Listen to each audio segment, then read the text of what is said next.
warahmatullahi wabarakatuh. Nama saya Akbar Kurniawan dari kelas 6 dan SDN Sukamana 01. Di sini kami akan mewawancarai seorang narasumber yang berprofesi sebagai seorang guru. Di sini yang ingin kami tanyakan, silakan nama lengkap Bapak. Nama lengkap Gayat Saputra SPDI. Dari mana Bapak mengevaluasi kemampuan murid? Untuk evaluasi kemampuan murid itu selalu berjalan setiap kali ada pembelajaran. Jadi baik pretest itu awal pembelajaran anak diukur juga dinilai tahu dan tidaknya masalah pembelajaran yang akan disampaikan. Kemudian setelah pembelajaran juga evaluasi selalu berjalan, adanya post-test.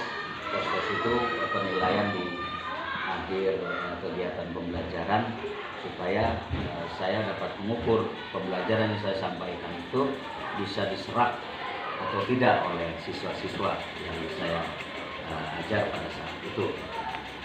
Bagaimana cara Bapak memotivasi murid? Banyak cara, bukan saya aja, mungkin semua guru akan memberi motivasi ke arah yang lebih baik. Tentunya motivasi untuk giat belajar, motivasi untuk memahami apa yang disampaikan oleh guru, sehingga anak-anak itu selama belajar atau selama mengenyam pendidikan di jenjang tertentu itu ada hasil yang memuaskan. Apa yang Bapak harapkan dari kami murid-murid yang Bapak ajar?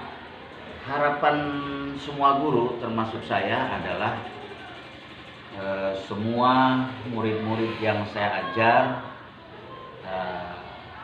endingnya atau akhirnya menjadi anak yang punya kemampuan secara akademik, artinya dari materi-materi yang disampaikan oleh semua guru, juga kemampuan secara agamis ya.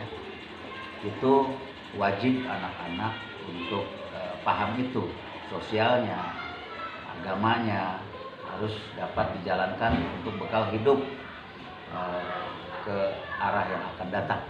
Berapa gaji yang Bapak terima? Gaji sejak tahun 2004 saya diangkat, ya sampai saat ini ya berangsur naik.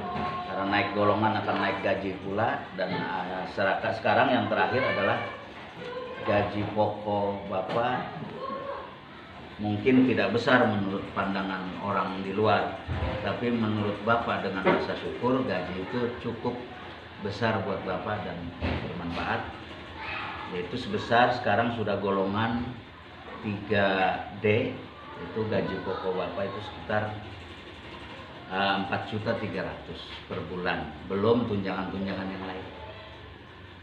Bapak bersyukur, bagi Bapak itu adalah anugerah dari Allah Subhanahu wa Ta'ala. Lanjut, masih ada? apa latar belakang pendidikan Bapak? Latar belakang kalau pendidikan Bapak ya seperti biasa ya, jenjang SD, madrasah sanawiyah, kemudian Bapak langsung ke sekolah guru tingkat atas, waktu itu PGA, pendidikan guru agama, dan setelah itu Bapak melanjutkan kuliah ke perguruan tinggi,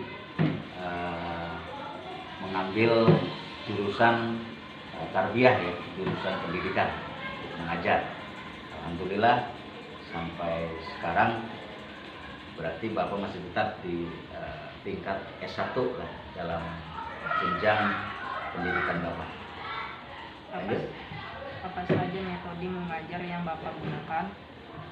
Metode mengajar itu amat sangat banyak, tergantung dari materi yang akan Bapak sampaikan, tergantung dari kepentingan, keperluan yang terjadi pada saat itu.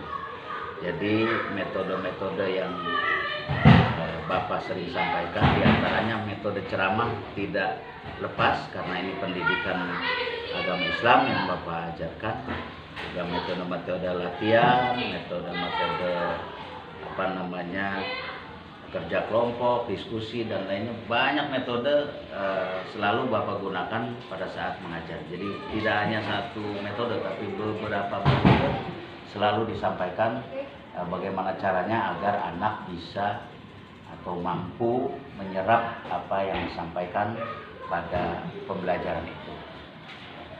Selain di SD Sukamana 01, apakah Bapak mengajar di tempat lain? Alhamdulillah Bapak fokus pada tugas yang ditentukan oleh pemerintah, yaitu di SD Sukamana 1, tidak mengajar di tempat lain. Bagaimana rasa menjadi seorang guru? Kalau ditanya perasaan Bapak menjadi guru, karena ini merupakan satu cita-cita Bapak sejak kecil, dan alhamdulillah sekarang Allah sudah takdirkan Bapak menjadi guru, pemerintah menunjuk Bapak sebagai guru di Sukamana 1. Maka kalau ditanya perasaan, Bapak sudah alhamdulillah bersyukur, bahagia dan menjiwai sebagai guru. Mudah-mudahan dengan itu Bapak bisa melaksanakan tugas dengan baik. Apa pesan dari Bapak untuk seluruh pelajar di Indonesia? Pesan khususnya pesan saja.